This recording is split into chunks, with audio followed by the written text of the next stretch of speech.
भारत को 6 विकेट से हार का सामना करना पड़ा है। अब पूरा समीकरण यह है कि जी अफगानिस्तान के साथ एक मैच रह गया है, श्रीलंका अपना दूसरा मैच लगातार जीत गया है, वहां पाकिस्तान ने भारत को हरा दिया है, श्रीलंका ने तकरीबन अपनी टिकट पक्की कर ली है फाइनल की। फाइनल में गए नहीं है, फाइनल की टिकट पक्की कर ली है। और पाकिस्तान उधर से अगर कल अफगानिस्तान को हरा देता है तो उनकी भी 2 जीत हो जाएंगी। तो इसका मतलब यह होगा कि भारत और अफगानिस्तान दोनों फाइनल की दौड़ से बाहर। लेकिन अगर पाकिस्तान कल अफगानिस्तान से हार जाए और फिर पाकिस्तान श्रीलंका को हरा दे और भारत अफगानिस्तान से हार जाए तो भी समीकरण बदल सकते हैं। कई तरह के समीकरण है, लेकिन फिलहाल हमारे साथ कुछ हादसा ही हुआ है भारत का, क्योंकि एशिया कप तो हम जीतने गए थे, हम तो पाकिस्तान के साथ 3-3 मुकाबले खेलने गए थे।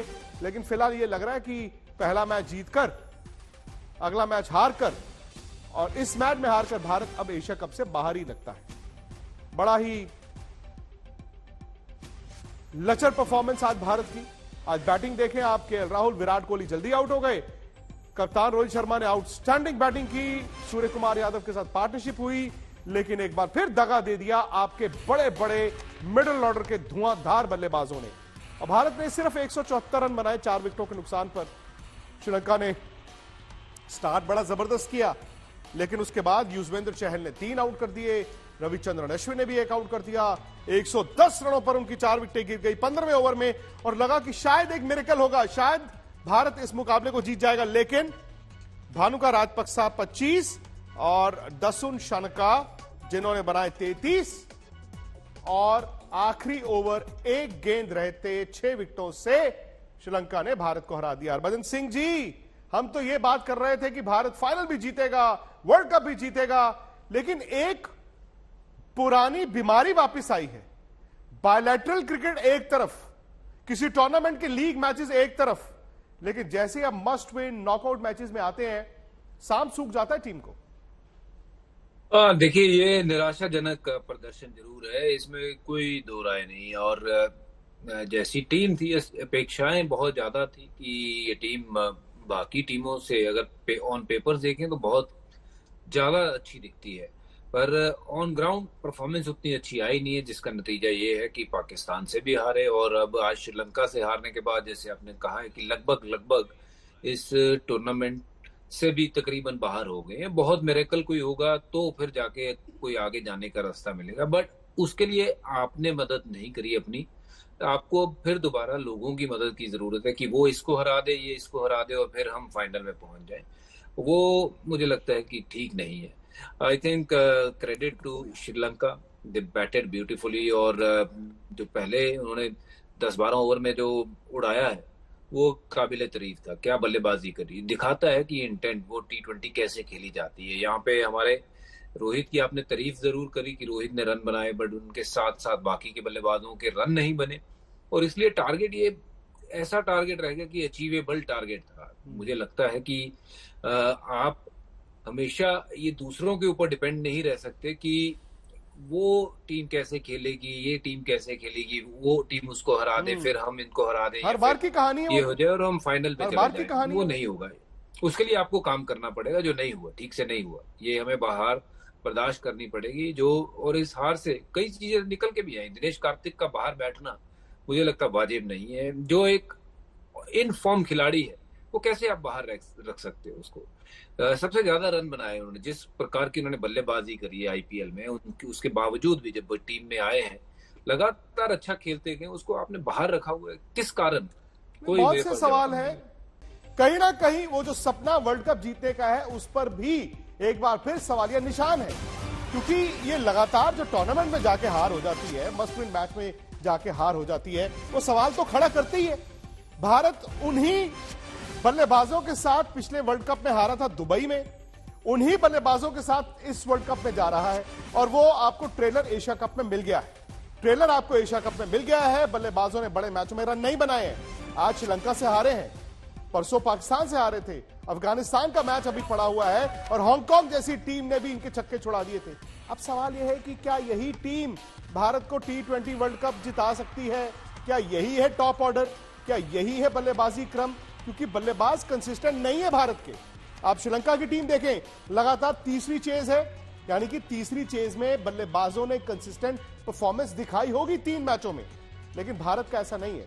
आज देखें, केएल राहुल लगातार फ्लॉप, विराट कोहली एक ऐसा शॉट जो आप उनसे उम्मीद नहीं कर रहे थे। सवाल यही है, जो हमने एशिया कप में देखा, ये बायलैटरल वर्सेस बड़े टूर्नामेंट के नॉकआउट गेमों में हो क्या जाता है? देखिए, कुछ तो दिक्कत है, ये मानसिकता की ही दिक्कत हो सकती है, और तो गेम वाइज इतनी प्रैक्टिस करते हैं, skill wise I don't see there is any reason कि इंडियन टीम जो पीछे रह जाती है। कोई मानसिकता का ही खेल है कि जो सोच जो है वो शायद जो डिसीजन जो है वो जिस समय पे लिए जाने चाहिए उस समय पे वो डिसीजन नहीं लिए जाते, और जिसके चलते हुए ऐसे क्रंच मैचेस में हमेशा से हम देखते हैं कि टीम अच्छी पोजीशन पे होते होते होते फिर बाहर हो जाती है, हार जाते हैं। आज तो शायद देखो शुरू से ही धुनाई हुई, वो तो युजवेंद्र चहल वापस गेम में ले आए, और मद्दीबाजी ने बड़ा अच्छा कमेंट जो है वो किया कि आर अश्विन, जिनको आप अटैकिंग बॉलर मानते हैं, देखिए 20 रन तकरीबन दिए थे उन्होंने, 3.4 दशमलव कोई ओवर उनके हुए थे तब तक, और उसके बाद माफ करना सॉरी, पहले 3 ओवर में कुछ मात्र 20 रन दिए थे, उसके बाद भी जब 4 ओवर खत्म हुए तो 32 रन पे उन्होंने भी खत्म किया।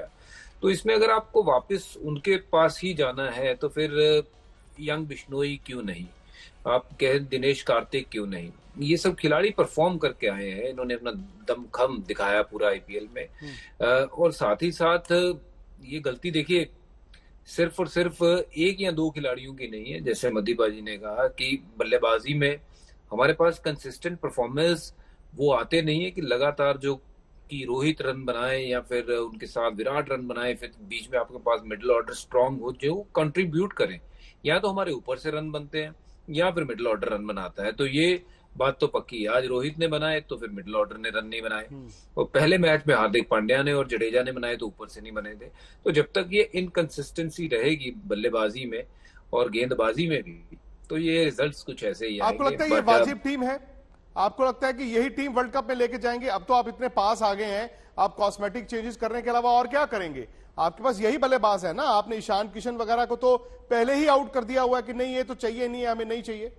नहीं, ये क्यों हमने ऐसा किया हुआ है? ईशान किशन को क्यों बलि का बकरा बनाया है, क्यों उनको बाहर किया गया है? आई थिंक जो स्ट्राइक रेट के साथ वो खेलते हैं, कोई भी नहीं खेलता है। तो फिर आप यहाँ तो हो ना, इस टीम के साथ आप बहुत सारे टूर्नामेंट जीत चुके हो, कि ये टीम ने बहुत सारे टूर्नामेंट जीत लिए भाई, इस कारण इसमें से चेंजेस नहीं होंगे। और आपके पास यही टीम है, यही गलतियां अगर कर रही है तो आपको जो बनती चेंजेस है वो तो करनी चाहिए। मैं नहीं कहता हूं कि किसी बड़े खिलाड़ी को या किसी को बाहर किया जाए, बट आपको कुछ जो चेंजेस है नेसेसरली वो तो करनी पड़ेंगी अगर आपको कोई टूर्नामेंट जीतना है या फिर कुछ बेटर रिजल्ट लाने हैं। मैं ये भी देखिए, हमने बात करी जब वर्ल्ड कप से बाहर हुए थे कि अब युवा के ऊपर टाइम स्पेंड करिए, क्योंकि ये फॉर्मेट में युवा आएंगे तो वो टीम को आगे लेके बढ़ेंगे। वही बैट्समैन है आपके, तो वो वही बैट्समैन है, बैटिंग बदली नहीं है, वही बैटिंग जारी है, कोई बदला नहीं है। We are back to square.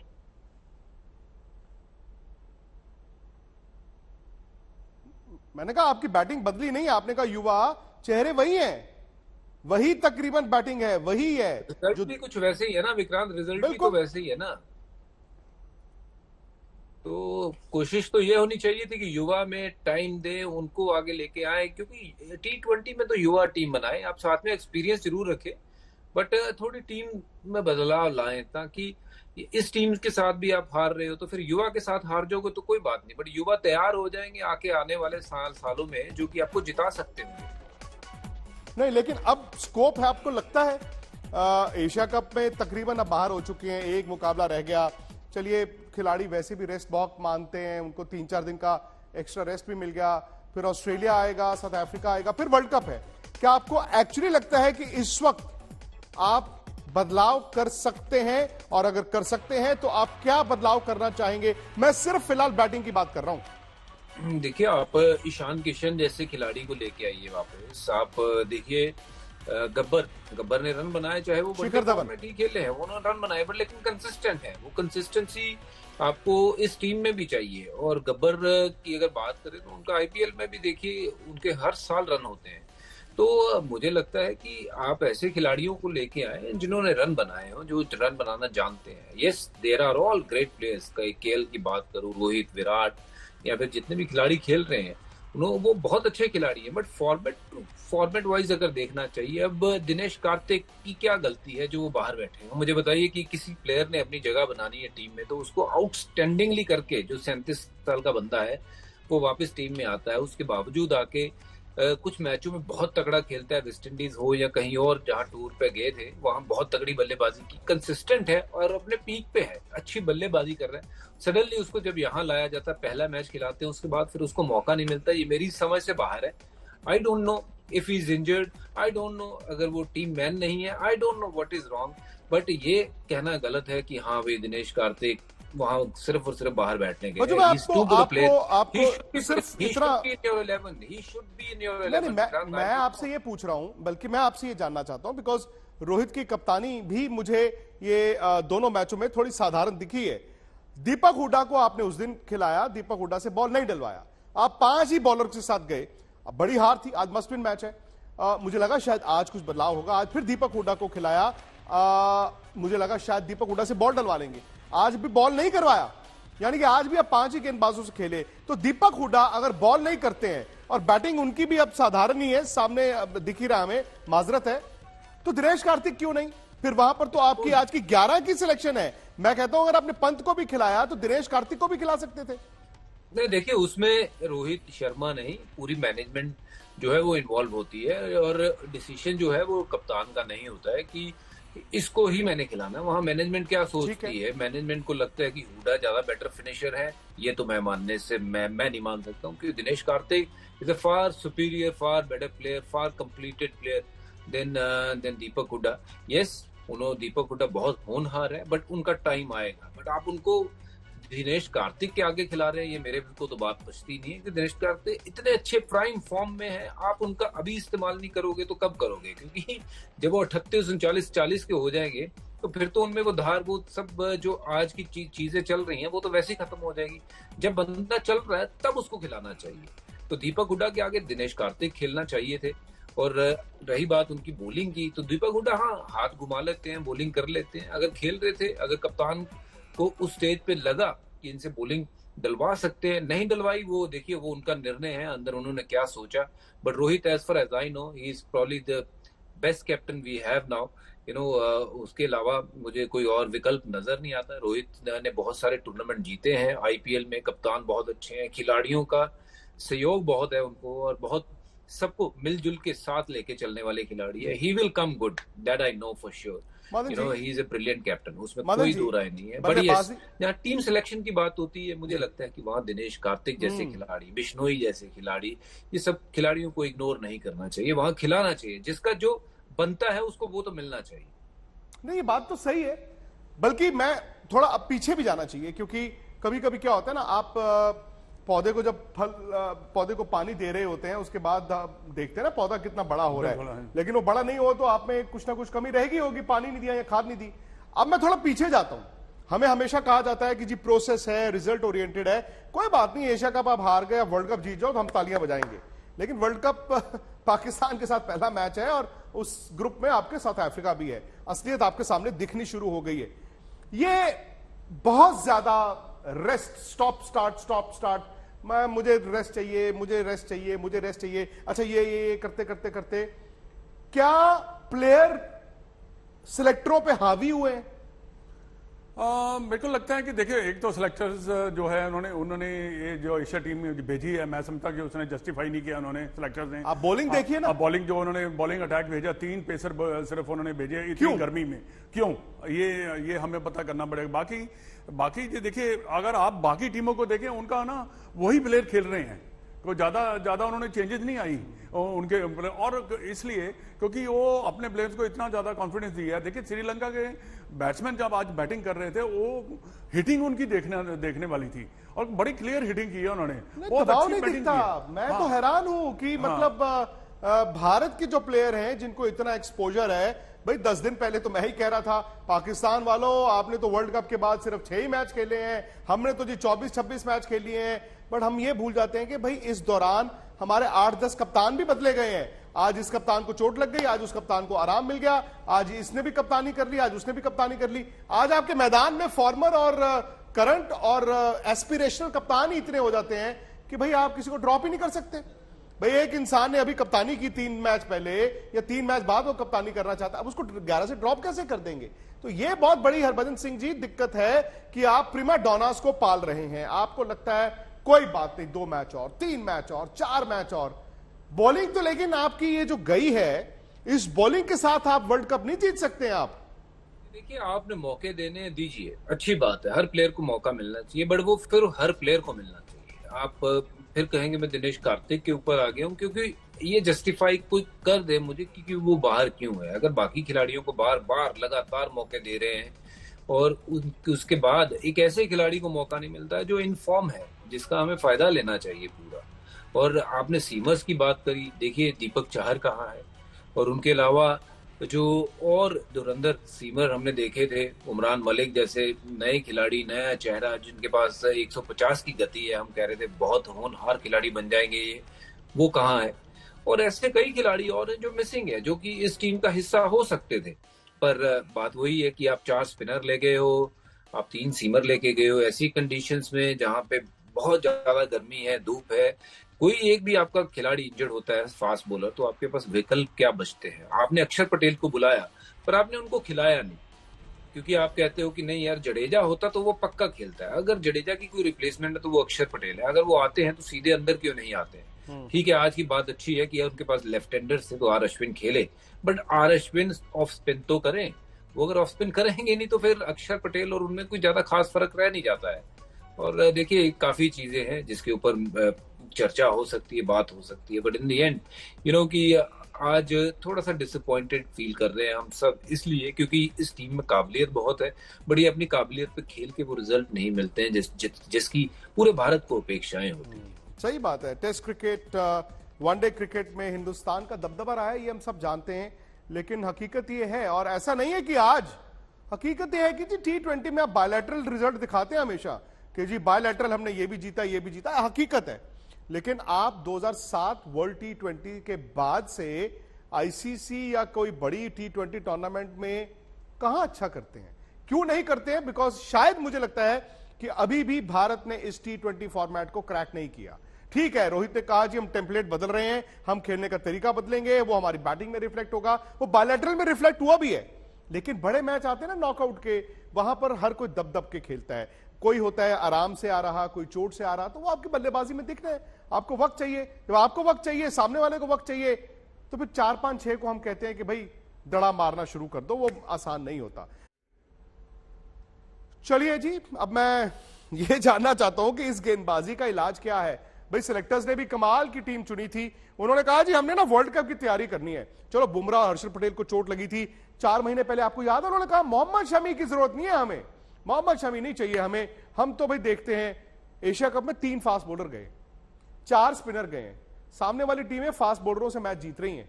और यहां पर क्या हो रहा है कि आप फंस रहे हो, कभी अर्शदीप के पास, कभी भुवनेश्वर के पास, आवेश फिट नहीं है, वो दीपक चहर को आज टीम में डाल दिया गया है। लेकिन बच्चू ये मुझे बताइए ना कि इस बॉलिंग को क्या आप ऑस्ट्रेलिया में वर्ल्ड कप जिताते देखते हैं?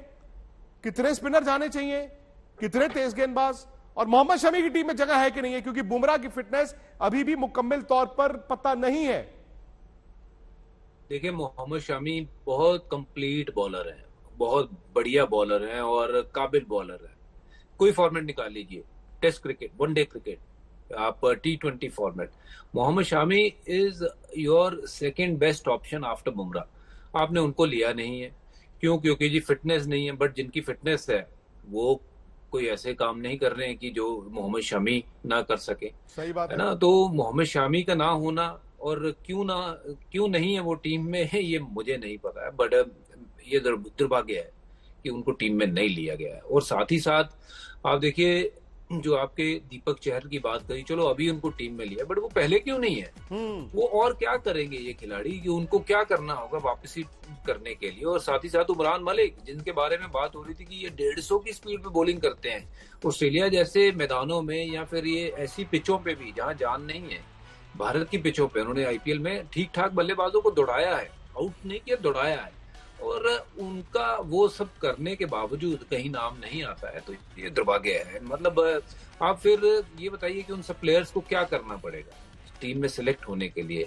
और देखिए, अगर ऑस्ट्रेलिया भी आप उनको नहीं लेके जाते हैं, शामी जैसे बॉलर को, या फिर जो 150 की स्पीड पे बंदा अभी रॉ है, यंग है, जो 150 की स्पीड पे अभी डाल रहा है, उसको अभी नहीं खिलाओगे तो कब खिलाओगे?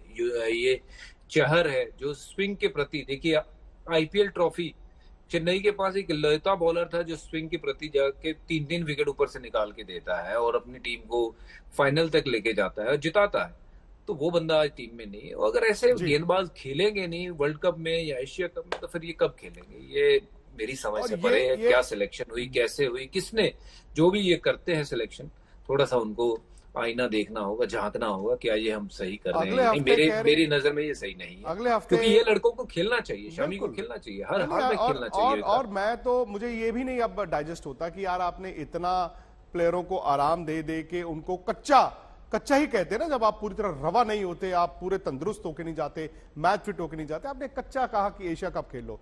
अभी तो कोई ऐसे खिलाड़ी भी हैं जिनको अगर आज मौका मिले, और ये मुझे लगता है कि ऑस्ट्रेलिया और साउथ अफ्रीका की जो होम सीरीज है, आप लिख के ले लीजिए, कुछ खिलाड़ी ऐसे होंगे जो उसमें भी आराम करेंगे, क्योंकि कुछ खिलाड़ी चाहते हैं कि हम बाईपास करके, आप कुछ बोल रहे हैं विक्रांत, उमरान मलिक एक ऐसे गेंदबाज है, कोई बाहर का मिचेल जॉनसन या ये हम शोएब अख्तर या फिर ब्रेटली जब खेलते थे तो बात करते थे यार ये 150 की स्पीड पे डालता है यार, बहुत तेज है, बहुत तेज है। अब जब भारत के पास ऐसा गेंदबाज है जो 150 पे डालता है, आप उनको कब खिलाओगे? और ऐसी पिचेस पे नहीं खिलाओगे, कब खिलाओगे? क्योंकि जहां पे दम खम लगाना पड़ रहा है, वो बंदा इंडिया की पिचों पे ऐसी बॉलिंग कर रहा था कि उसने दौड़ा दिया बल्लेबाजों को। वो टीम में नहीं है। कहाँ है वो उमरान मलिक? क्यों वो गायब है पूरे इस सिनेरियो से? I think he should be playing. आज तक HD सबसे तेज, सबसे ज्यादा।